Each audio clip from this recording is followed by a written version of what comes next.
మంచి వందలు ఉన్నాయి చెప్పుకోవాలనుకుంటే, కానీ మీరు వినడానికి మీ పండగ కదా మేము వదిలేద్దాం అనుకుంటున్నాం. వదిలేయమంటారా వద్దా? సరేలే, వదిలేయమన్నా అన్న వదలడు నన్ను, మేము వదిలేయమన్నా. సరే, ఏమైనప్పటికీ కరెక్ట్గా 9 అయింది, గంట 10 గంటలకు పూర్తి చేద్దాం. అంటే ఎంత పావు గంట అయినా చెప్పుకోవచ్చు, 20 నిమిషాలని చెప్పుకోవచ్చు. పండుగ రోజు కొద్దిగా కొసరు అంటారు కదా, కొసరంటే కొసరి వడ్డించాలి. 2 ముక్కలు వేస్తే మనకి 2 ముక్కలు చాలు. ఏం చేయాలా? అక్క ఇంకో 2 వేయి అక్క అంటారు, అమ్మ ఇంకో 3 వేయి అంటారు. ఈ వచనాలు కూడా ఎట్లాంటి ముక్కలు లాంటివి, వచనాలు ముక్కలు. ఇది కూడా ఆహారమే, ఇది కూడా ఆహారం. ఏ ఆహారం? బలమైన ఆహారం. ఇది ఈ యొక్క ఆహారం ద్వారా జీవిస్తాడు. రొట్టె వల్ల జీవించడు, ముక్క వలన జీవించడు. ముక్క ముంచింది అని ఒక మధ్య పేపర్లో పడింది. బర్త్డే అంట, కోడి మాంసం వండిందమ్మ ఆ కూతురికి. ఇంతలో ముక్క నవలు పోయింది, గొంతు కట్టుబడిపోయింది. ఇటు అయిపోయింది. బర్త్డే అయిపోయింది. డెత్డే అయిపోయింది. బర్త్డే ఏమైంది? డెత్ లేదు. అయ్యో నీ ముక్క మిడితేనే తల్లి, ముంచితేనే తల్లి అన్నంట. ఏం చేసింది? ముక్కు పెట్టి. కానీ ఈ ముక్కలు అటండి కాదు, ఇవేమి పరిశుద్ధమైన మాటలు. నీ మాటలు నాకు దొరకగా నేనేం చేశాను? భుజించాను అంటాడు. చూడండి, ఇర్మీయా గ్రంథం 15వ అధ్యాయం. ఈ పండగప్పుడు మీరు భుజించాల్సిన ఈ ఇర్మీయా గ్రంథము 15వ అధ్యాయము 16వ వచనం. నీ మాటలు నాకు దొరకగా నేను వాటిని భుజించి తిని, సైన్యములకు యెహోవా నా హృదయములకు ఆనందమును కలుగజేయుచున్నాయి. కాబట్టి నేను వాటిని భుజించాను, అవి నాకు సంతోషించే ఆనందాన్ని ఇచ్చాయి అని. కాబట్టి ఈ మాటలు మనకేమిస్తున్నాయి? ఆనందాన్ని ఇస్తున్నట్లు మనం చూస్తాం. కాబట్టి దేవుని మాటలు మనకేమిస్తాయి? ఆనందాన్ని ఇస్తాయి, సంతోషాన్ని ఇచ్చేవిగా ఉంటాయి. కాబట్టి మనం చేయవలసింది ఏంటి అంటే, ఈ మాటలు ఇవి అన్నం తిన్న తర్వాత అది అరగకపోతే ఏమైంది చెప్పండి? అన్నం తిన్నారు, అన్నం తిన్న తర్వాత డాక్టర్ జ్వరం వచ్చింది. ఎందుకు జ్వరం వచ్చిందంటే ఏమంటాడు? ఏం తిన్నావు అని అడుగుతాడు. చిన్నపిల్లలు అయితే ముందు పొట్ట నొక్కుతారు. చిన్నపిల్లలకు ఏం చేస్తాడు? పొట్ట నొక్కుతాడు. పొట్ట నొక్కగానే అబ్బా అంటాడు. ఓహో, వీడికి ఏదో పెట్టారు జంక్ ఫుడ్. ఏ ఫుడ్? జంక్ ఫుడ్ అంటే ఇవి ఉంటాయి కదా ప్యాకెట్లు, కుర్కురే. ఏంటని దాని పేరు? కుర్కురే. ఈ కుర్కురే తినేటప్పటికి ఒక అబ్బాయికి పేగులు చుట్టుకుపోయింది. కుర్కురే మొత్తం పైప్ వేసారు, లోపల నుంచి నోటి నుంచి పైప్ వేసేసి అంత పేగు మొత్తం కుర్కురే ఏమైంది? చుట్టుకుపోయిందండి. కుర్కురే తినవద్దు అని. మరి ఏడు అమ్ముతున్నారు లేదు, నాకు ఏదే తెలియదు. కుర్కురేని 5 రూపాయల ప్యాకెట్. టమాటా ఏదో ఉండిద్ది, ఎర్రగా కారం వేసి పుల్లగా ఉండిద్ది. లోపల తాగిన తర్వాత ఏం చేసిద్ది? అది పాడు చేసిద్ది, దేహానికి పాడు చేసేది. కాబట్టి దేహానికి పాడు చేసే ఆహారాన్ని మనం తీసుకుంటున్నాం. తీసుకోవాల్సింది మనం ఏం చేయట్లేదు, తీసుకోవడంలా. ఎన్నదేమో ఎక్కడికి పోతుందో అర్థం అవ్వట్లేదు, ఎన్నదేమో ఎక్కడ పోతుందో అర్థం అవ్వట్లేదు. కాబట్టి ఇట్లా ఉంది మన పరిస్థితి. ఈ క్రిస్మస్ని నేను ఇంకోలా చెబుతా ఏనండి. సి అంటే క్లెన్సింగ్. సి అంటే క్లెన్సింగ్ అంటే కడగబడడం. క్లెన్సింగ్ అంటే ఏంటండి? కడగబడాలి. మనం ఏమవ్వాలి? కడగబడాలి.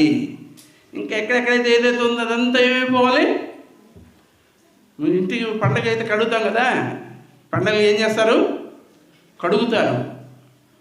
మన శరీరము, మన ఆత్మ, మన ఆత్మీయ జీవితంలో ఇంకా ఏంటంటే అన్ని రంగులు పోయి ఒకే రంగు రావాలి. అంత జీవితం అంతా పోయి యేసుప్రభు కోరుకున్న ఈ ప్రభువు నీ సౌందర్యమును కోరుచున్నాడు అన్నాడు. ఏం కోరుతున్నాడండి? ఆయన నీ ప్రభువు, ఆయన నీ సౌందర్యాన్ని కోరుతున్నాడు. సౌందర్యంగా ఉండాలి, బ్యూటిఫుల్గా ఉండాలి. బ్యూటిఫుల్గా ఉండడానికి పంచరంగులు లేకపోతే ఏదో విబ్జిఆర్ అని ఉండేది, violet, IndiGo, blue, green, yellow, orange, ఇలాగ రెడ్ అని 7 రకాలు. ఇంద్రధనుసు రకరకాల ధనస్సులు, రకరకాల వస్త్రాలు చూసేటప్పటికి ఒకప్పుడు బస్సింగ్ శారీస్ అనేవారంట. హెబ్రోన్లో అందరు తెల్ల బట్టలతో ఉండేవారంట. అందరూ ఏ బట్టలు? ఆ తెల్ల బట్టలకు ఏం పేరు పెట్టారు తెలుసా? భక్త్ సింగ్ శారీసు.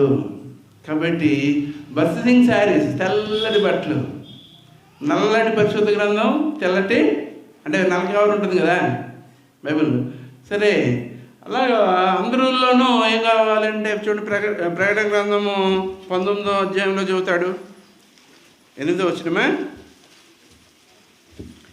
ప్రకటన గ్రంథం 19వ అధ్యాయం 8వ వచనం చదవండి. మరియు ఆమె ధరించుకుంటకు ప్రకాశములను, నిర్మలను, సన్నపు నారబట్టలు ఆమెకి ఇవ్వబడెను, అవి పరిశుద్ధుల నీతి క్రియలు. కాబట్టి ధరించుకోవడానికి ఇవ్వబడినాయంట. ఎట్లా ఉన్నాయి? ప్రకాశం, ఇంకోటి నిర్మలం. ప్యూర్ వైట్ ఇవ్వండి అని అడుగుతుంటారు. ఇప్పుడు బట్ట షాట్కి వెళ్తే ఏమి అడుగుతారు? ప్యూర్ వైట్, అదే నిర్మలం. అదేంది? నిర్మలం. ధవళం అన్నాడు ఇంకోటి, ఇక్కడ ధవళం లేదు. ప్రకాశములు, ప్రకాశిస్తుండేది, నిర్మలమైంది, పరిశుద్ధమైనది. తెలుపు ఎంత అండి? తెల్లని వస్త్రములు. కాబట్టి మన దేవుడు ధవళవర్ణుడు, రత్న వర్ణుడు అని చూస్తాం. కాబట్టి మనం గమనించాల్సిన విషయం ఏంటంటే, మొట్టమొదటిది శుద్ధి, క్లెన్సింగ్ కావాలి. క్లెన్సింగ్ అయిన తర్వాత డ్రెస్సింగ్. కొంతమంది క్లెన్సింగ్ అవ్వకుండా డ్రెస్సింగ్ వేసేస్తారు. ఇప్పుడు ఈ మధ్య వచ్చినాయి ఏంది, తుస్తని కొడితే గుప్పని వచ్చింది వాసన. ఇప్పుడు స్నానం కూడా చేయకుండా కొంతమంది ఏం చేస్తున్నారంటే, పండుగ రోజు చేస్తారులే, ఆదివారాల పూట స్నానాలు చేయకుండా మొహం కడుకొచ్చి మంచి బట్టలు వేసుకుని ఏం చేస్తావు? స్ప్రే అంటే దాని పేరు, ఏం పేరు? స్ప్రేలు కొట్టేస్తే శుభ్రం వాసన వచ్చేసింది. కానీ లోపల ఉంది మురికి. అందుకని అంటాడు యేసు, మీరు పళ్ళాన్ని లోపల వెలుపల రెండేపులా ఏం చేయాలా? శుద్ధి చేసుకోవాలా అంటాడు. రెండవది హీలింగ్. ఫస్ట్ది క్లెన్సింగ్, రెండవది హీలింగ్. హీలింగ్ అంటే స్వస్థత. హీలింగ్ అంటే స్వస్థత. అరికాలు మొదలుకుని నడినెత్తి వరకు, అరికాలు మొదలుకొని నడినెత్తిన వరకు స్వస్థత కొంచెమైనా లేదు. ఒక ప్రసంగికుడు ప్రసంగం చేస్తూ, దేవుడు మనిషికి 9 రంధ్రాలు ఇస్తే మనిషి 10, 11, ఇక్కడ ఒకటి ఎన్ని 12, మళ్ళీ ఇంకో చోటుకి వెళ్తే శ్రీకాకుళంకి వెళ్తే ఇటు వస్తుంది ఇలా రింగు, 7 నుంచి 7కి వస్తుంది రింగు. అట్లా రంధ్రాలు పెంచుకుంటూ పోతున్నాడు. దేవుడు చేసిన 9 అయితే మనిషి ఇంకా ఏం చేస్తున్నాడు? ఇంకా పెంచుకుంటూ ఆభరణాలకు ఒక 2 రంధ్రాలు 3 రంధ్రాలు పెట్టుకొని ఇంకా పెంచుకుంటూ పోతున్నాడు. స్వస్థత ఎంత లేదు. మనం చూపించుకోవాలి. ఏం చూపించుకోవాలి? మనం క్రీస్తుని చూపించాలి. ఏం చూపించాలి? క్రీస్తుని చూపించాలి, ప్రభువుని చూపించాలి. ప్రభువు కనపడ్డు.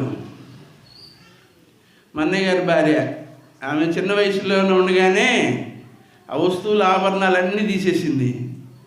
స్కూల్కి ఆమె టీచర్గా వెళ్తే ఏ వస్తువు లేదు, మెడలో ఏమీ లేదు. ఈ అమ్మాయి చూడండి మనం అన్నీ వేసుకుంటున్నా కూడా అమ్మాయిలా మనం ఉండట్లేదు చూడండి అంటే, అమ్మాయి యేసు ప్రభువుని నమ్ముకుంది, అమ్మాయి ఏమి వస్తువులు వేసుకోదు, అందుకనే అమ్మాయి అంత అట్రాక్షన్గా ఉంది అని సాక్ష్యం ఇచ్చారు. మనం అట్రాక్షన్ అంటే ఏంది? అన్నీ పెట్టుకుంటేనే ఏంది అట్రాక్షన్. కాబట్టి అరికాలు మొదలుకొని నడినెత్తి వరకు మొత్తం ఏం కావాలా? స్వస్థత కావాలి. ఇంకా ఎక్కడ స్వస్థత పొందలేదో, ముక్కు దగ్గర ఆగిపోయిందో, చెవుల దగ్గర ఆగిపోయినాయో, చెవులు పోవాలి, చెవులు శుభ్రం అవ్వాలి. తర్వాత ఏం శుభ్రం అవ్వాలి? ముక్కుకు తగిలిచ్చేది తీయాలి. తర్వాత ఇంకేముంది? చెవికి వడ్డానాలు వేయట్లేదండి, సరిపోవట్లేదు. ఒకప్పుడు సన్నటి నడువులు ఉండే మెరుపు తీగల్లా ఉండేవాళ్ళు, ఇప్పుడు మామూలుగా బొద్దుగా తయారైపోయారు. కాబట్టి ఆహారాలు మారుతున్నాయి కదా, కాబట్టి వడ్డానాలు కానీ పోవట్లేదు. కాకపోతే ఏంటంటే ఇంకా వడ్డానం పోవాలంటే ఇల్లు పొలం కూడా అమ్ముకోవాలి. అందుకని ఇంక ఎంత దాకా ఎందుకులే అని చెప్పి వడ్డానాలు తగిలిట్లేదు. ఈ దొంగల బెడద ఒకటి వచ్చింది, అందుకని మొత్తం తీసి. కాబట్టి స్వస్థత లోపల స్వస్థత ఉండాలి, బయట స్వస్థత ఉంది. కొంతమందికి మన 20 సంవత్సరాల బోధ లోపల పనిచేసింది. 20 సంవత్సరాల బోధ ట్యాబ్లెట్లు యాడ్ పనిచేసినాయి, లోపల పనిచేసినాయి. కానీ పై గాయాలనే ఉండిపోయి, పైన గాయాలని అన్న ఏందన్నా గాయాలు అంటున్నావు, మాకేం గాయాలు లేవిలే అంటారంటే, గాయాలంటే ఏమి లేదు. బయటనే బహిరంగంగా ఆ స్వస్థత కార్యాలు, ఆ సిలువు కార్యం, రక్షణ కార్యం లోపల జరిగింది, అది చాలు అనుకుంటున్నాను. ఇక జరగాల్సిన కార్యం ఎక్కడుంది? బయట లోకానికి చూపించుకోవాలి. అంటే కదా దీపస్తంభం. మీరెవరు? దీపస్తంభం ఏం చేస్తారు? లోపల పెట్టుకుంటారా? దీపస్తంభం ఆడుండిది బయట. అక్కడ సముద్రంలో వాళ్ళందరికీ తోవ చూపించడానికి ఒక పెద్దది పెడతారు. అలాంటి ఒక దీపస్తంభాలు ఉంటాయి. దీపస్తంభం ఇలాగ స్తంభం అందరికి కనిపించాలి. మీరు లోకానికి మీరెవరు? జ్యోతులు. లోకానికి మీరే స్టార్స్. మీరే ఎవరు? స్టార్స్. కానీ మీరు స్టార్స్ కావట్లేదు, కానీ మీరేం చేస్తున్నారు? స్టార్ ఇంట్లో తగిలించుకుంటున్నారు, నక్షత్రాన్ని ఇంట్లో తగిలించుకుంటున్నారు. నక్షత్రాన్ని ఇంట్లో తగిలించుకుంటే కుదరదు. మనమే ఏమవ్వాలి? నక్షత్రంలా సాక్షులుగా జీవించాలి. బాప్తిసం తీసుకున్న వాళ్ళకి కూడా బహిరంగ సాక్ష్యము బాప్తిసం అంటారు. క్రీస్తు కొరకు సాక్షులనే బహిరంగ సాక్ష్యమే ఏంటి? బాప్తిసము. కాబట్టి మరణ భూస్థాపన పునరుత్థానాలు. యేసు ప్రభు కొరకు నేను చచ్చాను, నా పాపాల కొరకు నేను చనిపోయాను, పాప జీవితం సమాధి చేయబడింది, ఇప్పుడు ఎవరు? నేను తిరిగి కొత్త వ్యక్తిగా లేచాను అనేది బాప్తిసం. ఇక్కడ బాప్తిసాలు తీసుకున్న వాళ్ళు ఎంతమంది ఉన్నారు? ఉన్నారా? ఉంటారు, 50-70 మంది ఉంటారు. కానీ ఇంకా కొత్త కోరికలు వస్తూనే ఉన్నాయి. పాత పురుషుడు లెగుస్తూనే ఉన్నాడు. అంటాడు, పండుగ వస్తుంది, నువ్వు నన్ను లేపు అంటాడు. నన్ను లేపండి అంటే మనం ఏం చేస్తాం? వాడిని లేపేస్తాం అంతే. వాడికి ఒక స్థానం ఇస్తే, ఒక అడుగు ఇస్తే మొత్తం అంతా ఏం చేసుకుంటాడు? ఆక్రమించేసుకుంటాడు. లాస్ట్ హృదయంలో నెమ్మది ఉండదు. కాబట్టి బహిరంగంగా కూడా మనలో స్వస్థత అనే కార్యం అనేది జరగాలి. బయట లోపల.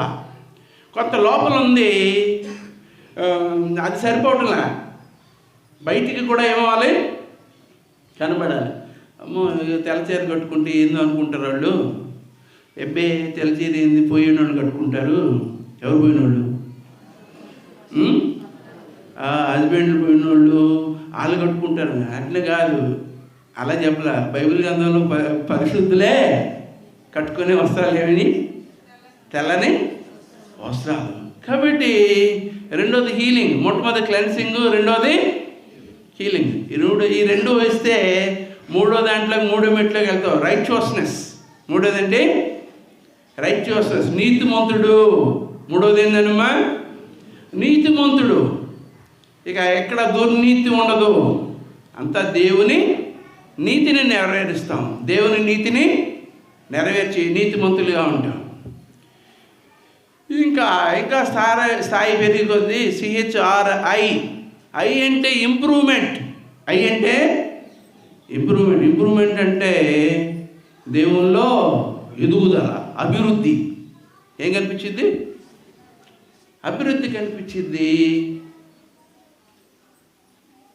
సో అక్కడ అభివృద్ధి కనబడుతుంది, పెరుగుదల కనిపిస్తుంది, ఆత్మీయంగా ఎదుగుతూ ఉంటాం. ఇది 4వ అనుభవం. తర్వాత మనం అలా చూసుకుంటే CHRI చెప్పాను. 5వది ఎస్ అంటే స్ట్రెంగ్త్. ఎస్ ఏంటి? స్ట్రెంగ్త్. ఏ స్ట్రెంగ్త్? ఏ బలము? ఆత్మీయ బలం వస్తుంది, మన ఆత్మీయమైన శక్తి వస్తుంది. పరిశుద్ధాత్మ యొక్క శక్తి చేత మనం నింపబడతాం. ఇది అనుభవం అయిన తర్వాత టీ అంటే ఏం లేదు, ట్రస్ట్. టీ అంటే ఏంటి? ట్రస్ట్. పూర్తిగా దేవుని మీదే భారం, పూర్తిగా దేవుని మీదే నమ్మిక, పూర్తిగా దేవుని మీదే విశ్వాసం. నీ జీవితం పూర్తిగా ఫెయిత్ అంటారు దాన్ని. ట్రస్ట్, ఇంకో మాట ఫెయిత్. FAITH, faith. ఫర్గెట్. ఏం చేస్తాం? అన్నీ ఏం చేసి మర్చిపోవాలి. Forget all. I trust him. Faith అంటే అర్థం ఎందుకు మళ్ళీ చెప్పండి? మీరు ఇంగ్లీష్ రాదుగా, తెలుగులో ఏం చెబుతానండి. ఫర్గెట్ ఆల్, అన్నీ మర్చిపోతా, అన్నీ మర్చిపోతా. ఐ నేను, ట్రస్ట్ నమ్ముతా, హిమ్ నిన్ను, అన్నీ కలపండి. అన్నీ మర్చిపోయి నేను నిన్ను నమ్ముతాను అనేదే విశ్వాసం అంటే faith. Forget all, I trust him. అన్నీ వదిలేసి నేను నిన్నే నమ్ముతాను. ఆ మెట్టుకు రావాలంటే, ట్రస్ట్లోకి రావాలంటే ముందు మెట్లన్నీ రావాలి. ఒక్కొక్క మెట్టు ఆధ్యాత్మిక మెట్లు ఎక్కుతూ ఉంటాయి. ఇందాక అన్న ఒక మాట అన్నాడు, క్రీస్తు స్వరూపము నీలో ఏర్పడాలి. జెరాక్స్ తీస్తే కొన్ని జెరాక్స్లో నల్లగా పడతారు, అసలు ఏం కనపడదు. ఇటు చూసినా రూపం ఏడా. మరి మన జిరాక్స్లు తీస్తే యేసు ఎట్లా కనపడతాయి? మొన్న చూసాం సమాధి కార్యక్రమం. ఎవరిది? జాన్ గారు. అసలు ప్రశాంతంగా అట్లా నిద్రపోతున్నట్టే ఉన్నాడు మనిషి. కొంతమంది ముఖాలు అట్టున్నాయి. నాకు అది చూస్తే కోపం ఎక్కువేమో అనుకున్నామండి. ఆమెకి కోపం ఎక్కువేమో అనుకున్నాను. అంటే పోయినప్పుడు కూడా, చనిపోయిన తర్వాత కూడా ముఖం అట్నే ఉండేది. సరే, మన రూపాలు యేసు ప్రభు కనుక జెరాక్స్ మెషిన్లో పెట్టి అందులో తీస్తున్నారు కదా, సిటీ స్కాన్. ఎందులో తీసుకెళ్తారు? ఓ దాంట్లో లోపలికి తీసుకెళ్ళి మళ్ళా బయటకు వస్తారు. లోపలికి తీసుకెళ్తే అందులో ఎందులో పోయినట్టు ఉండిద్దంట. మళ్ళీ బయటకు వస్తాడు. బయటకు వస్తే అన్నీ తీసి ఏమంటే చూస్తే అన్ని రింగులు కనపడుతుంటాయి. అన్ని రింగులు కనపడతాయి. ఇంత రింగులు వస్తాయి ఒక రకంగా ఈ మధ్య. 7 నుంచి 7 రింగు ఎంత ఉంది ఏకంగా రింగు. ఓహో, రేపు పొద్దున్న రోజులు 7 దాకా వచ్చేస్తాయేమో అనుకున్నాను. ఎక్కడి దాకా? 7 దాకా రింగులే, పొడుగు రింగులు. మన జెరాక్స్ కాపీలు తీసేస్తే జెరాక్స్లో చూపిస్తుంటాడు కదా, ఇది బ్లడ్ ఇంత, ఇంకేం చూపిస్తాడు, ఫ్యాట్ ఇంత, కొవ్వు ఇంత, బ్లడ్ ఎలాగ ఉంది, బ్లడ్ లేదు, బీపీ ఉంది, ఇంకేముంది, షుగర్ ఉంది. అందులో మన రిపోర్ట్ తీస్తే భక్తి 30%, భక్తి 30%, పై వేషం 70% అని రిపోర్ట్ వచ్చింది. రిపోర్ట్ ఏంది? భక్తి 30 పాళ్ళును 70 పాళ్ళు ఏందమ్మా? పై వేషం 70, భక్తి ఏమో 30. అది రిపోర్ట్. ఇంకొకటి తీసుకొస్తారు రిపోర్ట్ 10-90. 10-90 ఏంది? 10 ఏమో భక్తి తేలిపోయింది. భక్తి ఏమైపోతుంది? భక్తి తేలిపోయిందా? ఏది తేలిద్ది? ఇదేమో కిందకు పోయింది, అదేమో పైకి వచ్చేసింది. ఇలా రిపోర్ట్లు అందరూ తీసుకొచ్చి పరిశీలనగా చేసి అబ్జర్వ్ చేస్తే ఏమి కనిపిస్తుంది అంటే, ఆ రిపోర్ట్లో ఒక రిపోర్ట్ కూడా అర్జెంటుగా ల్యాబ్ టెక్నీషియన్ దగ్గరికి పోండి అంటారు. ల్యాబ్ టెక్నీషియన్ ఎవరు? అన్నయ్య ల్యాబ్ చేస్తాడు. అమ్మాయి పర్లేదు, ఈ అమ్మాయి పర్లేదు, అమ్మాయి పర్లేదు, ఇంత శాతం ఉంది, ఇంకా అంత అవన్నీ ఏమవ్వాలి? పూర్తిగా ఫర్గెట్ ఆల్ అంటే మొత్తం అంతా ఏం చేయాలి? విడిచిపెట్టేస్తాను, మొత్తం అంతా మర్చిపోతాను అని. మనకు అన్నీ గుర్తుకొస్తూ ఉంటాయి. మనం ఏం మర్చిపోం, కానీ అన్నీ మనకి ఏం చేస్తాయి? గుర్తుకొస్తుంది. దేవుని స్తోత్రం, దేవుని మహిమార్థం చెప్తున్నా. కానీ నా భార్య నన్ను ఇంతవరకు నేను 1900 10 సంవత్సరాల క్రితం నా పెళ్ళైన తర్వాత ఒక చీర కొన్నాను అమ్మాయికి. 2010లో చీర కొన్నాను. ఇప్పుడు ఎన్ని సంవత్సరాలు అయింది? 12 సంవత్సరాలు అయింది. 12 సంవత్సరాల నుంచి అడగల. 12 ఏళ్ళు నన్ను చీర అడగల. అంటే మీ భార్య కాబట్టి మీరు మార్కులు వేసుకుంటారులేండి అంటారేమో, కానీ నేను చెబుతున్నా, అడగదు, ఏమీ అడగదు. పిల్లలకు పెట్టు అనేది తను మాత్రం అడగదు. అంటే మనం ఏంటంటే అంత మర్చిపోయి పూర్తిగా దేవుని కోసం ఏం చేయాలి? తెల్లవారుజామున 3 గంటలు లేచి ప్రార్థన చేస్తూ ఉంటుంది. రాత్రి 12 గంటల దాకా ప్రార్థన చేస్తూ ఉంటుంది. మోకరించి గోడకి బుర్ర ఆయన చేసి అట్టు ఉండిద్ది. నేను లేపాలి. 12 గంటలు నేను లేపుతాను. 12 గంటలు లేపమ్మా, నువ్వు ఏంది ఇంకా నువ్వు అంత పండుకుని పోయి ఉంటే ఆ మోకాల మీద ఎట్టు ఉండి ఇట్లనే ఉండిద్ది. అంటే ఎప్పుడో 10 గంటలు 10:30 11 ప్రార్థన చేసిద్ది.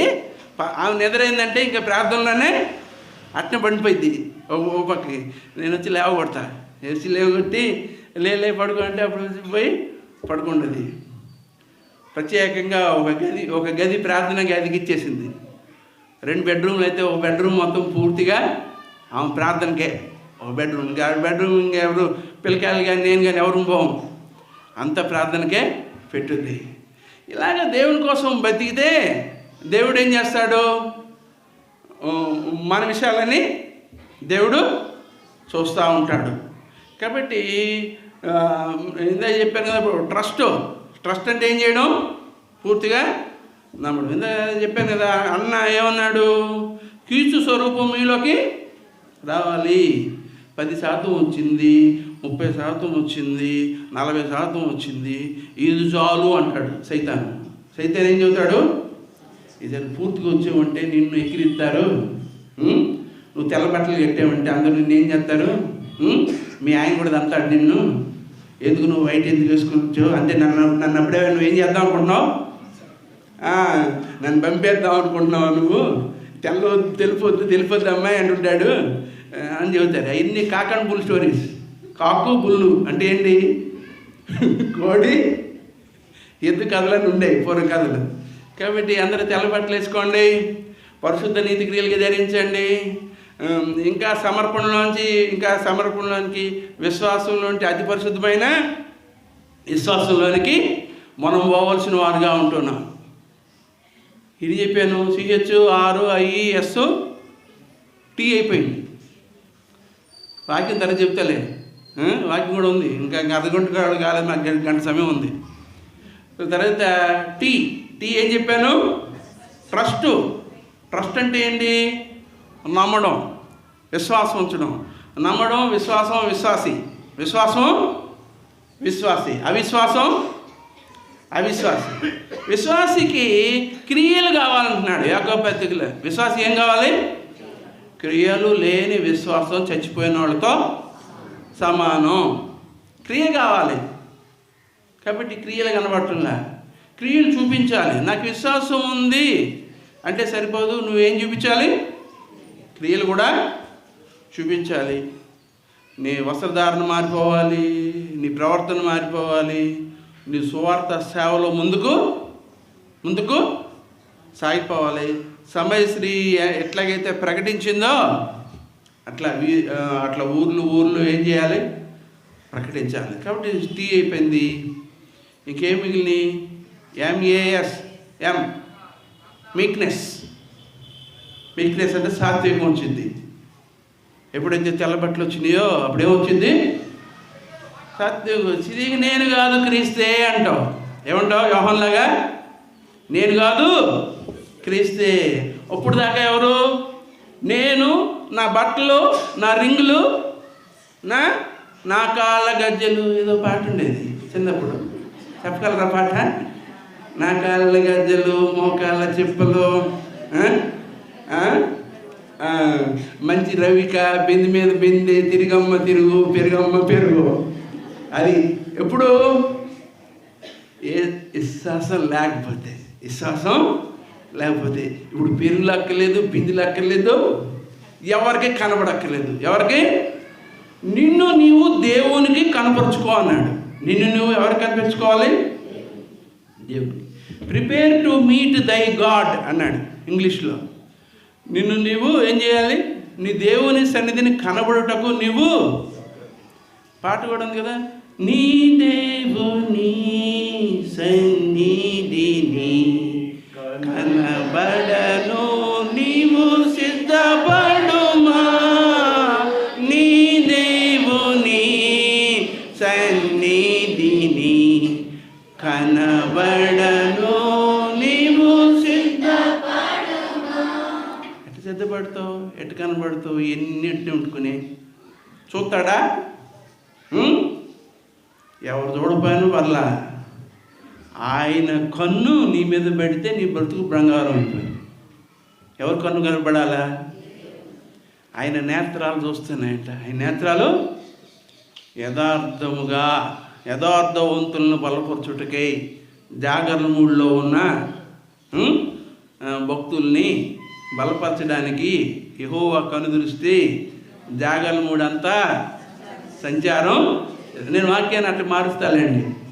అటు ఊరు పెట్టుకుంటా. అక్కడ లోకం అంతటా బదులు జాగరణ మూడు అంతా, లేకపోతే కర్మేలు అంతా. ఈ కర్మేల్లో నిజమైన క్రిస్మస్, నిజమైన ఆరాధన, నిజమైన భక్తి కలిగిన వాడు ఒక్కడైనా రోషం కలిగిన వాళ్ళు ఉన్నారా నా కోసము అని చూస్తూ ఉంటాడు. అని చూస్తూ ఉంటాడు, సంచారం చేస్తూ ఉన్నాడు. కాబట్టి ఈ తర్వాత ఇంకేం చేసాం? సాత్వికం వచ్చింది. ఎన్ని అయిపోయాగానే ఏమవుతుంది? నేను కాను క్రీస్తే అనుభవంలోకి వెళ్ళిపోతాం. ఎప్పుడైతే సాత్వికం వచ్చిందో అప్పుడేమవుతాం? నేను కాదు క్రీస్తే నా యందు జీవించుచున్నాడు, జీవించువాడును నేను కాను. కానీ లేకపోతే ఇంకా సుబ్బాయమ్మ, పాపాయమ్మ జీవిస్తూ ఉండేది. పాపాయమ్మ, సుబ్బాయమ్మ ఎవరైనా ఉన్నారా? సుబ్బాయమ్మ, పాపాయమ్మ, రూతు, ఇలా పేర్లు ఉంటాయి. కాబట్టి ఏమైనప్పటికీ కూడా మనం ఏమవ్వాలి? నేను కాదు క్రీస్తే జీవించాలి. క్రీస్తే నాలో జీవించాలి.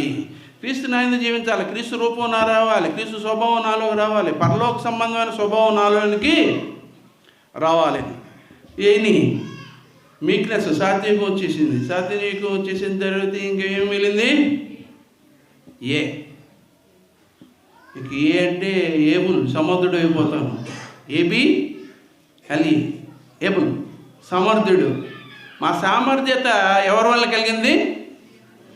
దేవుని వల్లనే కలిగింది అంటాం. కాబట్టి ఇలాగా పూర్తిగా అన్నీ ఐ సరెండర్ ఆల్ అన్నాడు. I surrender all, ALL all I surrender all. నా సమస్తాన్ని నేను నీకు ఏం చేస్తా? అంకితం చేసేస్తాను. అప్పుడే ఏబుల్ అయిపోతావు, సమర్థుడు అవుతావు. లాస్ట్ సబ్మిషన్, అప్పగించుకోవడమే. ఏం చేయడం? అప్పగించడం. నిన్ను నువ్వు దేవునికి ఏం చేయాలి? అప్పగించుకోవాలి. అప్పుడే అది నిజమైన క్రిస్మస్ కార్యం మీలో జరిగిద్ది. లేకపోతే దావీదు పట్టణమందు నేడు రక్షకుడు మీ కొరకు పుట్టినాడు అనే ఆ రక్షణలోనే ఉండిపోతాం. రక్షణ మంచిదే, కానీ రక్షణలో ఎదగాలి కదా. రక్షణ సరిపోదు కదా. రక్షణ తర్వాత బాప్తిజం మధ్యలో నిర్జీవ క్రియలను విడవాలంటాడు. ఇక చాలా స్టెప్పులు ఉన్నాయి. ఒక్కొక్క స్టెప్ బస్సింగ్ గారు ఎన్ని కొండలు రాశాడన్నా? 40 కొండలే, 40 పర్వత శిఖరాలు, 40 పర్వత శిఖరాలు అంటారు. ఒక్కొక్క శిఖరం మెట్టు ఎత్తుదే. నేను ఎక్కలేనంత ఎత్తైన కొండ మీదకి నన్ను ఎక్కించుము, అప్పుడు ఎక్కుతావు. చూడండి, లూకాసు వార్త 1వ అధ్యాయం. లూకాసు వార్త 1వ అధ్యాయంలో మీకు మరియమ్మ కనిపిస్తుంది. లూకాసు వార్త 1వ అధ్యాయంలో ఒక స్త్రీ, ఆమె యేసు తల్లి అయిన మరియా. మనం గమనించినట్లయితే చూడండి, 1వ అధ్యాయం 47వ వచనం. 1వ అధ్యాయం 47వ వచనం, ఆయన తన దాసురాలి దీనస్థితిని కటాక్షించెను.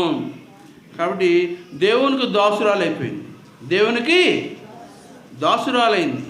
అంతకుముందు సాతానికి దాసురాలు, పాపానికి దాసురాలు, ఇప్పుడు నీతికి దాసురాలు అయిపోయింది. దేవునికి దాసురాలు. దేవుడు ఏం చెప్తే అదే చేస్తుంది. ఆయన దేవుడే యజమాని, ఈమె ఏంటి? ఆయన యొక్క దాసురాలు. ఏదో ఉంటుంది కదా, బల నమ్మకమైన మంచి దాసుడా అంటాడు. అప్పుడు ఏమని అంటారు మిమ్మల్ని? బల నమ్మకమైన మంచి, కొంచెంలో నమ్మకంగా ఉన్నావు, మంచిగా ఉండవు, ఇక ఇలాగా మెప్పు మహిమ అన్నీ వస్తాయి. కాబట్టి మొట్టమొదటి దాసురాలు. రెండవ చూడండి, 1వ అధ్యాయం 34వ వచనం. అందుకు మరియా, నేను పురుషుని ఎరుగని దానిని ఇది ఎలాగూ జరుగునని దూతతో అనగా. చాలమ్మా, ఇక్కడ ఏముంటుందంటే, నువ్వు ఇలాగ నీకు పుడతాడు, యేసు ప్రభు సృష్టికర్త లోకరక్షకుడు వస్తాడంటే ఇది ఎలా జరుగును? నేను పురుషుని ఎరుగుని దాన్ని అంటుంది. అంటే ఆమెలో ఉన్న పరిశుద్ధతను మనకు అక్కడ గుర్తు చేస్తుంది. ఏం గుర్తు చేస్తున్నారు? పరిశుద్ధత. ఎంతోమంది కన్యకులు ఉన్నారు ఆ రోజుల్లో. అందులో కొంతమంది పురుషుల్ని ఎరిగిన వారు ఉండవచ్చు. వివాహానికి ముందే ఏదో పురుషుడితో ఏదైనా జరిగి ఉండొచ్చు. కానీ ఇక్కడ ఏమంటుంది ఏమే? నేను పురుషుని. ఇంకొక మాట కూడా బైబిల్లో కనబడుతుంది రెబెకా గురించి. ఏం చెప్తారు అక్కడ? రెబెకా చక్కనిది అని చెప్తారు. కాబట్టి ఇక్కడ పరిశుద్ధురాలు ఈమెవరు? కానీ అటువంటి పరిశుద్ధతను మనం కూడా కలిగి ఉండాల్సిన వారిగా ఉన్నాం. 1వ అధ్యాయం 46వ వచనం చూడండి. 1వ అధ్యాయం 46వ వచనం. నా ప్రాణము ప్రభువును గణపరుచుచున్నది. కాబట్టి 1:46లో ఇక్కడ నా ప్రాణం ప్రభువును. ఇప్పుడు దాకా మనమే కనపరుచుకుంటున్నాం. మనం ఎవరిని కనపరుచుకుంటున్నాం? నన్ను చూడు, ఇంకెవరిని చూడాలి? నా అందాన్ని చూడు, నేను అంత అందంగా ఉన్నాను, ఇంతలా నువ్వు పొగడు రాసి, ఇంతలా నా లిప్స్టిక్ పెట్టి అన్నీ రాసి ఎండకి వెళ్తే ఆ ఎండలో మొత్తం అంతా కరిగి ఏమవుద్ది? మొత్తం అంతా బయటకు వచ్చేస్తుంటుంది. అప్పుడు మొత్తం పోద్ది. అప్పుడు మొత్తం పోద్ది. అది పోతే అందరికి ఏం చేస్తూ ఉంటారు. కానీ లోకం అంతా కనపరచుకోవడం ఘనత ఘనత ఘనత. ఆ ఘనత అంతా ఎవరు పొందాలి? నేనే పొందాలి అనుకుంటాడు. కానీ ఏమేముంటుంది? నా ప్రాణం ప్రభుని నన్ను గణపరచు. ఒక వచనం ఉంటుంది యెషయా గ్రంథం 29:13లో చూడండి. యెషయా గ్రంథం 29:13.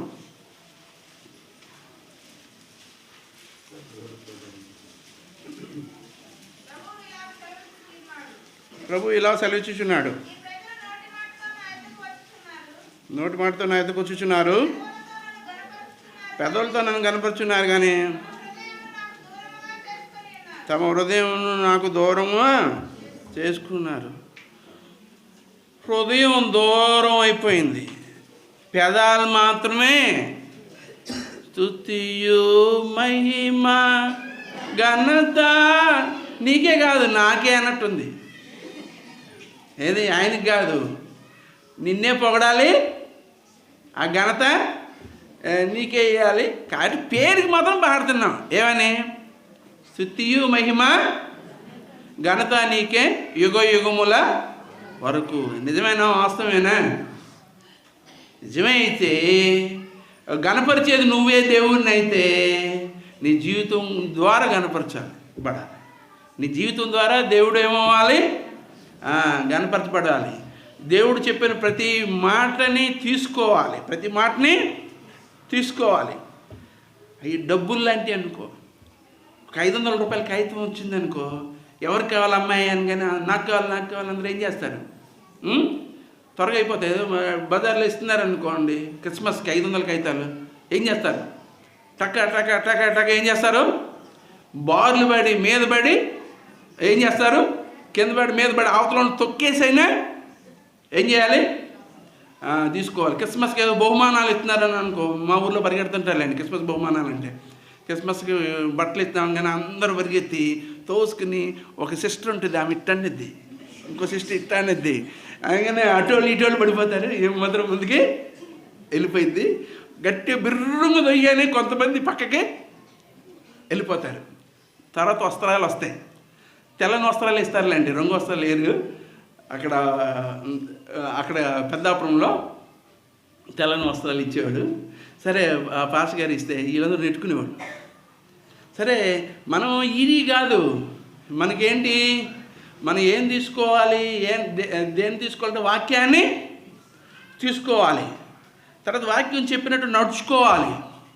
ఈ మాటలు ఇలా వెళ్తుంటాయి కానీ హృదయం అంగీకరించదు, హృదయం యాక్సెప్ట్ చేయదు. హృదయం ప్రార్థన చేయమంటే ప్రార్థన చేయదు, వాక్యం చదవమంటే వాక్యం చదవదు.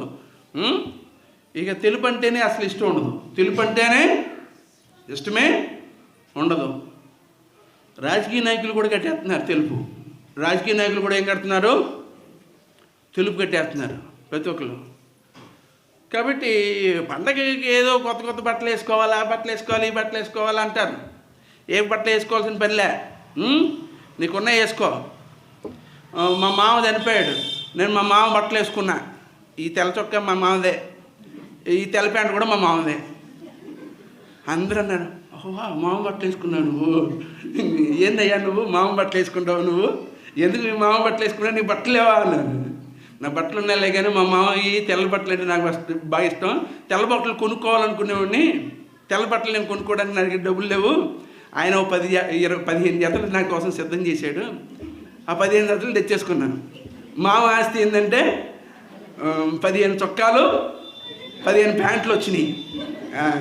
ఆయన నేనేం అడగలా. ఆయన ఎవరన్నారు, మా వదినమ్మంది, తన ప్రియులు నిద్రించుచుండగా ఆయన వారికి ఇచ్చినంది సుధాకరు. ఆయన నిద్రపోయాడు, నీకేమొచ్చినాయి? ఎప్పటి నుంచో తెల్ల బట్టలు కావాలి అనుకునేవాడిని. ఒకేసారి ఎన్ని వచ్చినాయి? 1 కాదు 15. మా భార్య అంటుంది, ఏమండి నేను ఊతలే చచ్చిపోతున్నానండి. ఏం చేయాలి?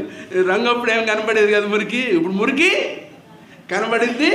కాబట్టి తెలుపు అమ్మాయి రోజు తెలిపేసుకుంటాను అమ్మాయి అంటే, నువ్వు రోజు తెలిపేసుకుంటా, ఈ వద్దులే నేను దాచేస్తాం పోయింది. మీ మామ అయితే ఇష్టమైతే దాచుకో లోపల, అవన్నీ నువ్వేం చేయొద్దు, అస్మాన్ బజార్ కూడా తొలిగేస్తావు తెలుపు అని. నేను ఆఫ్ హ్యాండ్ వేయను, ఆయనంతా ఆఫ్ హ్యాండ్ వేస్తాడు, నేను అంత ఫుల్ హ్యాండ్ వేసేవాడిని. మారిపోయింది. సరే ఏదైతే ఏముందిలే. మా నాన్న అన్నాడు, ఏందిరా రే నీకు బట్టలు లేనట్టు మేము మామ బట్టలు వేసుకున్నాం ఏందిరా అన్నాడు. సరే ఎవడు ఏమన్నా ఉన్నాయి, ఆయనకి తెలుపు అంటే ఇష్టం, దేవుడు కూడా నాకు తెల్లనే ఇస్తున్నాడు అనుకుంటున్నాను. సరే ఏమైనప్పటికీ ఇక్కడ ఈ విషయాలు ఎందుకు చెప్పానంటే, హృదయం కోరుకుంటూ ఉంటుంది, హృదయం దూరం అవుతుంది. మళ్ళీ చదవండి మాట 29:13. ప్రభు ఇలా సెలవుచ్చినాడు, నా ఎదుకు వచ్చినారు, పెదలతో నన్ను కనపరుచున్నారు కానీ చేసుకుని ఉన్నారు. వారు నా ఎడల చూపు భయభక్తులు మానవ విధులను బట్టి వారు నేర్చుకొనినవి. మానవుల విధులను బట్టి నేర్చుకునేవి, కానీ ఆ హృదయం మాత్రం ఎట్ట ఉంది? దూరంగా ఉంది. పెదాల ద్వారానే గంత వస్తుంది, కానీ హృదయంలో ఏమీ లేదు. అదంతా పైదే, పై పెదవులే. ఇందాకేమో లోపల భక్తి ఏంటివి అన్నా, ఇందాకేమన్నావు? లోపల ఉంది, పైన లేదు అంటున్నాం. ఇప్పుడు పైన ఈ నోరు మాత్రం కదులుతుంది, కానీ లోపల హృదయం మాత్రం లేదు. పండగ రోజుల్లో ఈ దినాల్లో మనం తెలుసుకోవాల్సిన సత్యం ఏంది అంటే, మన యొక్క హృదయం పూర్తిగా ఆయనకి దగ్గర అవ్వాలా, దూరం అవ్వాలా? దగ్గర అవ్వాలి. అప్పుడే ఆయనకి గంత వస్తుంది, అప్పుడే ఆయనకు ఏమొచ్చింది? అప్పుడు నువ్వు పాడితే స్తుతియు మహిమ ఘనత నీకే యుగ యుగముల వరకు, ఎంతో నమ్మదగిన దేవా, ఎంతో నమ్మదగిన దేవా. సరిపోద్ది. ఎప్పుడు నా హృదయంలో ఇంకేమీ లేదయ్యా, నాకు ఏ రంగు వద్దు, నేను ఊసర వెళ్ళింది కాను. నేను ఎవరిని కాదు? ఊసర వెళ్ళండి తెలుసుద్దా మీకు? అది రంగులు మార్చిద్దండి. ఊసర వెళ్ళి రంగులు మారుస్తుంది అంట. ఏ రంగు అక్కర్లా. ఏ రంగు కావాలి? ఏ స్వరూపం కావాలా? క్రీస్తు స్వరూపంలోనికి మనం రావాలి. ఒక ఆయన అన్నాడు, నువ్వు చావాలి అన్నాడు. అప్పటికే ఒక కొత్త అమ్మాయిని తీసుకొచ్చా. కొత్త అమ్మాయి నేను తీసుకురాలి, మా అమ్మ తీసుకొచ్చింది. నువ్వు చావాలన్నాడు. కోపం ఎక్కువైపోయింది ఆమెకి. సరసరసరసపోయింది, వెళ్ళిపోయింది. ఏందండి మేము యేసుప్రభువుని ఏదో నమ్ముకుంటాను అంతే, ఆయన ఏం చెప్పాడండి? నువ్వు చావాలంటున్నాడండి. నాకు ఏడుపు వచ్చిందండి, వెళ్ళిపోయిందండి. అంటే మిగతా వాళ్ళందరికీ చెప్పింది ఏంటంటే, నీ శరీరం చావాలి, ఆత్మలో బలం రావాలి, ఆత్మపురుషుడు పైకి రావాలి, బాహ్య పురుషుడు పూర్తిగా చచ్చిపోవాలి. నువ్వు చావాలి అని చెప్పి అనిపించింది. కోపం వచ్చి వెళ్ళిపోయింది. సరే, పర్వత సూర్యనారాయణ అని ఉన్నాడు, బ్రాహ్మణుడు. ఆయన మీటింగ్కి తీసుకెళ్తే ఆయన ఒక మాట చెబుతూ వచ్చాడు, నువ్వు చావాలి అని. నువ్వు చావాలంటే ఆమె వెళ్ళిపోయింది అనుకోండి. తర్వాత మరి వచ్చింది లేదు, నాకేది తెలియదు. సరే, ఏమైనప్పటికీ చచ్చిన కుక్కను అంటే దాన్ని ప్రభువా అని ప్రార్థన చేస్తారు, కొంచెం ఆరాధన చేస్తారు. ఏ కుక్క? వెంటనే ఆయన అన్నాడంట, అరవిందం సేవకుడు, అరవిందం గారు, ఏం మరుగుతూ ఉంటువే నువ్వు, చచ్చిన కుక్క నువ్వు ఏమన్నాడు? నువ్వు మరుగుతూ ఉండవు, నువ్వు ఏడ తెచ్చావు, నువ్వేమవ్వలేదు, చావలేదు, మురుగు ఏడు మాత్రం ఏం ఆరాధన చేస్తున్నావు? చచ్చిన కుక్కను ప్రభువా నేను అని. కాబట్టి నువ్వు చచ్చేవో బతికేవో ఎవరు తెలుసుద్ది? ఏడు కొనాటి చంపేస్తావు, తినేస్తాం పండుగ వస్తే, సరే అది తర్వాత సంగతి. కానీ మన శరీరం ఏమవుతుంది? శరీరమేమో చావాలి, ఆత్మేమో బల పొందాలి. కానీ దీన్ని ఏం చేస్తున్నావు? కొన్ని మొక్కలు వాడిపోతాయి చూడండి, చాలా మొక్కలు చూసారా, ఎటు వాడిపోతాయి? టప్పని పడిపోతాయి, లేదా ఇటు పడిపోతాయి, అంతే. ఇటన్నా పడిపోవాలా, అటన్నా పడిపోవాలి. దానికి నీరు, గాలి, సూర్యుడు అయింది పడిపోతే ఆ ఆకు ఉంటుంది కదా, ముడుచుకుపోతుంది. చూసారా? ఆకేమైంది? తర్వాత దాన్ని కొంచెం తవ్వి అక్కడ ఎన్ని సంరక్షణ చేసి ఇప్పుడు ఒక గ్రీన్ కవర్ ఒకటి కప్పుతున్నారు, మొక్కల్ని పిల్లల్లా సాగుతున్నారు మాకు. అంటే సూర్యుడు రశ్మి దాని మీద పడితే ఆ మొక్క ఫస్ట్లో ఏదో చచ్చిపోతేనే ఏదో మొత్తానికి ఏదో గ్రీన్గా కూడా కప్పుతారు, నీడేసి పెంచుతారు దాన్ని కొద్ది రోజులు. అప్పుడు అది పైకి ఏమైంది? లేచిద్ది. విశ్వాసాల పరిస్థితులు కూడా కొంతమంది పరిస్థితి ఏమైపోయిందంటే ఇట్లా అయిపోయింది, ఇలా ముడుచుకుపోతున్నారు. ఏ ఆకులు ముడుచుకుపోతాయి కదా, ఆకులు ముడుచుకుపోయినట్టే అయిపోతుంది. సో కాబట్టి ఇక్కడ మూడవది ఏం చూసుకున్నాం? నా ప్రాణం నా ప్రభువును గనపరచుచున్నది. కాబట్టి ప్రాణము దేవుణ్ణి ఏం చేయాలా? గనపరచాలి. మొదటి తలంపుగా ఏం చూసుకుంటూ వచ్చాం? దాసురాలు, రెండవది పరిశుద్ధురాలు, మూడవది నా ప్రాణము నా ప్రభువును గనపరచుంది. 38వ వచనం చూడండి. ఇదిగో ప్రభువు దాసురాలు, నీ మాట చొప్పున నాకు జరుగును గాక నేను. 4వ తలంపుగా వాక్యానికి లోబడిన మరియమ్మ. ఏ మరియమ్మ అండి? ఆ మాట మళ్ళీ చదవండి. ఇదిగో ప్రభువు దాసురాలను, నీ మాట చొప్పున నాకు జరుగున. నీ మాట ప్రకారమే జరగాలి. మీరేమంటారు? నా మాట ప్రకారం జరగాలంటారేమో. ఇంట్లో కూడా భర్తను అయ్యో చాలులే, నేను ఏ చెబితే అదే ఇంట్లో జరగాలి అనుకునే వాళ్ళు ఉన్నారు. అది కాదు కావాల్సింది. హస్బెండ్ చెప్పిన మాట జరగాలి, వైఫ్ చెప్పిన మాట, భార్య మాట, భర్త మాట కాదు. ఎవరి మాట? దేవుని మాట. దేవుని యొక్క వాక్యం ప్రకారం మన యొక్క వ్యక్తిగత జీవితాలను మనం కట్టుకోవాల్సిన వారుగా మనం ఉండాలి. వాక్య ప్రకారం కట్టుకోవాలి. కానీ నా మాట జరలేదు, ఆ మాట జరలేదంటే ఆ మంచం మీద దిగదు. అట్నే ఉండిద్ది. ఆయన కాళ్ళు నొక్కుతా ఉంటాడు, వింటుండిద్ది అంతే. సర్లే అమ్మాయి, నొక్కేదా? సర్లే అమ్మాయి అట్నే అంది. ఓకేనా? అట్నేనా? ఓకే అని లేచేటప్పుడు అన్నం పెట్టింది. లేకపోతే అప్పుడు దాకా ఇంతే. కాబట్టి చూడండి, మాట ఎవరి మాట? మన మాట, మన పంతం అన్నీ నెగ్గించుకొని తిరాలి. అది నెగ్గితే పండగకి మంచి పొట్టు రావాలి, లేకపోతే మంచి రంగు రావాలి, ఇది కావాలి అది కావాలి, అవన్నీ జరిగితేనే మాట్లాడేది. లేకపోతే మాట్లాడేది కూడా లేదు. అందుకని భర్తలు కూడా రాలేకపోతున్నారంట. కారణం ఏంటంటే మన ప్రవర్తన ద్వారానే వాళ్ళు కూడా మన దగ్గరికి, దేవుని దగ్గరికి వస్తారు. కాబట్టి ఇక్కడ 4వ తలంపుగా ఏం చూస్తున్నాం? వాక్యమునకు లోబడిన మరియమ్మను మనం చూస్తాం.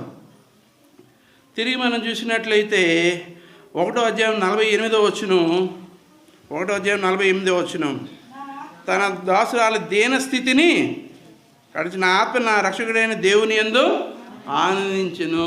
ఆమె ఆనందం అంతా దేవుని మీద ఉంది. దేవుని మీదే ఆనందం. ఇవన్నీ ఎందుకు చెబుతున్నానంటే అప్పుడే క్రిస్మస్ వచ్చింది. నిజమైన క్రిస్మస్లు రావడానికి మెట్లి దేవుణ్ణి గణపరచడమే నిజమైన క్రిస్మస్. ఇంకా దేవునికి దాసురాలుగా ఉండడమే నిజమైన క్రిస్మస్. ఇక మనం ముందు 47వ వచనంలో మనం చూసినట్లయితే దాసురాలను చూసాం. పరిశుద్ధత ఏం కలిగి ఉండాలి? పరిశుద్ధత కలిగి ఉండాలి. వాక్యం లోబడి ఉండాలి. ఆనందించను. నా ప్రాణం దేవుని యందు ఏం చేస్తుంది?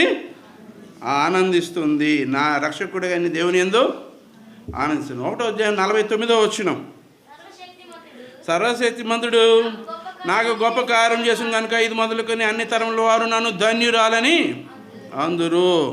ఇక్కడ ఏమనుంది అంటే ఒక సాక్ష్యం కనపడుతుంది. ఏం కనపడుతుంది? ఏంటి సాక్ష్యం? సర్వశక్తిమంతుడు నాకు గొప్ప కార్యములు చేశాను. బాప్తిసం తీసుకున్న వాళ్ళందరూ కూడా గుర్తుపెట్టుకోవాలి. సర్వశక్తుడు నా కొరకు గొప్ప కార్యాలు చేశారని బహిరంగంగా మనం ఏం చేసుకుంటాం? దేవుని కొరకు సాక్షులుగా నిలబడబోతున్నాం ముందున్న దినాల్లో. కాబట్టి గొప్ప కార్యం మరియమ్మ యొక్క సాక్ష్యాన్ని చూస్తున్నాం. మీరే నాకు సాక్షులు అంటాడు ఒక చోట యెషయా గ్రంథంలో, మీరే నాకు సాక్షులు. కాబట్టి ఒక దాసురాలుగా మంచి సాక్ష్యం. లోకాసువార్త 1వ అధ్యాయం 30వ వచనం, ఇక్కడ ఏముందంటే మరియా భయపడకము, దేవుని వలన నీవు కృప పొందితివి. ఏం పొందిందండి? దేవుని కృపను పొందిన మరియా. కాబట్టి క్రిస్మస్ దినాల్లో మనకి ఎవరి కృప ఉండాలి?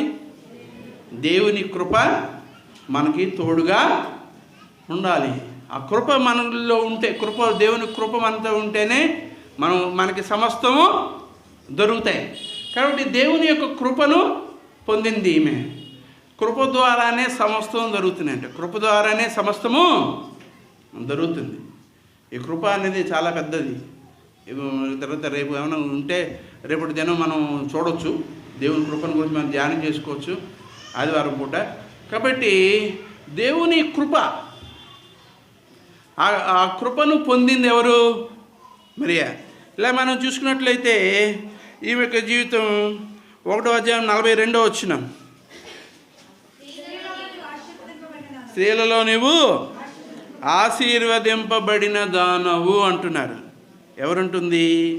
ఎలిజబెత్ అంటుంది. ఎలిజబెత్ ఏమని చెప్తుంది ఇక్కడ? స్త్రీలలో నీవు ఆశీర్వదింపబడిందాను. ఇవన్నీ వచ్చేసింది కాబట్టి ఇప్పుడు ఏమైంది? ఈమె ఆశీర్వదింపబడింది. కాబట్టి మనం కూడా ఏం పొందాలి?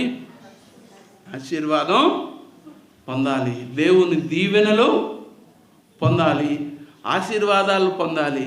అటువంటి ఆశీర్వాదం దీవెన పొందితే మనం ఎంతో ధన్యులుగా ఉంటాం. మొదటిగా ఏం చెప్పాను? దేవునికి దాసురాలుగా ఉంది. రెండవది పరిశుద్ధురాలుగా ఉంది. మూడవది దేవుణ్ణి గణపరిచింది. నాలుగవది వాక్యమునకు వాక్య ప్రకారం వాక్యం లోబడింది. ఐదవది ఆనందించింది, దేవునిలో ఆనందించింది. మన బట్టల్లో ఆనందిద్దాం, ఆమె ఎందులో ఆనందిస్తుంది. ఆరోది సాక్ష్యం. ఏం చేసిందమ్మా? మంచి సాక్ష్యం ఉంది, సాక్ష్యం ఇచ్చింది. మనం కూడా సాక్ష్యం ఇవ్వాలి. ఏడవది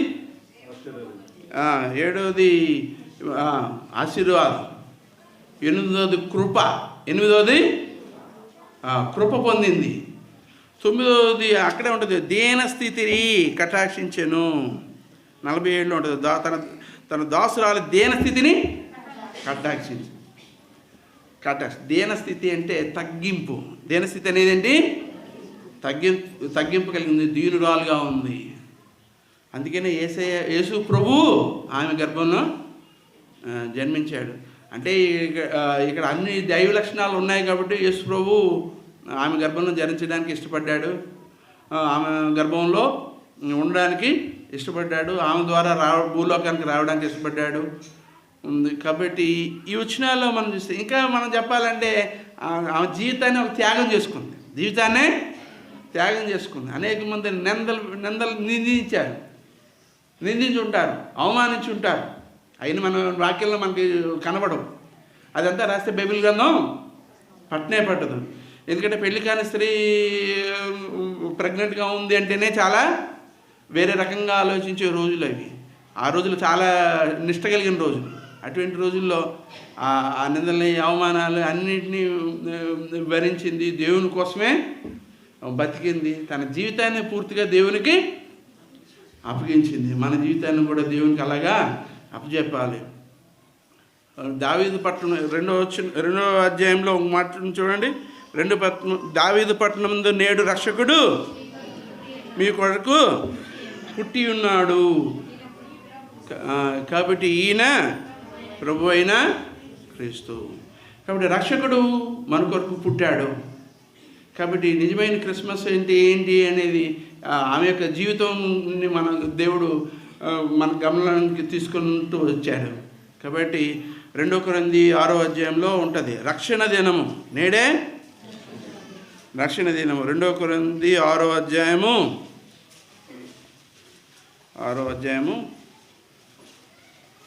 2వ వచనం, అనుకూల సమయం నీ మరణ ఆలకించింది, రక్షణ దినమందు నిన్ను ఇదిగో ఇప్పుడే మిక్కిలి అనుకూల సమయం, ఇదిగో ఇదే రక్షణ దినము. కాబట్టి ఇంకా రక్షణ పొందకపోతే, ఇంకా నిన్నే కనపరుచుకుంటూ ఉంటే, ఇంకా నిన్నే మెప్పించుకుంటూ ఉంటే, ఈనాడైనా మరియమ్మలాగే దేవునికి నీ జీవితాన్ని సమర్పించి. అందరూ మోకరించండి, తీర్మానం చేసుకుందాం. అందరూ మోకరించండి ఒక క్షణం. ఈ దినమైన ఒక తీర్మానం చేసుకోండి. యేసు ప్రభా నీ కోసమే జీవిస్తాను, నాకు నేను కాదు ప్రభా నువ్వే, నేను ఇన్నాళ్ళు పండగలు చేశాను అంతా నేనే అనుకున్నాను, కానీ నేను కాదు ప్రభా నువ్వే, నిన్నే నమ్ముకుంటా, నీ మీద విశ్వాసం ఉంచుతా, నీ కోసమే జీవిస్తాను. ఈ తీర్మానం చేసుకున్న మీ చేతులు పైకి ఎత్తినట్లయితే మీ కొరకు మేము ప్రార్థన చేస్తాము. ఎక్కడి నుంచి అయినా దేవుని కొరకు సాక్షిగా జీవించు సహోదరుడా, దేవుడు నిన్ను దీవించును గాక, దేవుడు నీ యొక్క తీర్మానాన్ని బలపరచును గాక. ఇంకా ఎవరైనా ఉంటే అటు ఇటు చూడమాకండి. ఇక ఎవరైనా ఉంటే తీర్మానం చేసుకునే సహోదరి, దేవుడు నిన్ను దీవించును గాక, నువ్వు చేసిన తీర్మానాన్ని బట్టి దేవుడు ముద్ర వేయును గాక. ఇంకా ఎవరైనా యేసు ప్రభువును నమ్ముకోవాలనుకుంటే సమయం లేదు, రేపు నీది కాదు, ఇంకా ఎవరైనా ఉన్నట్లయితే మీ కొరకు ప్రార్థన చేస్తాము. ఇక నమ్ముకోవడానికి ఇష్టపడుతున్న వాళ్ళు మీ చేతులు మీ కుడి హస్తాన్ని పైకి ఉంచండి, కఠినపరచుకోమాకండి.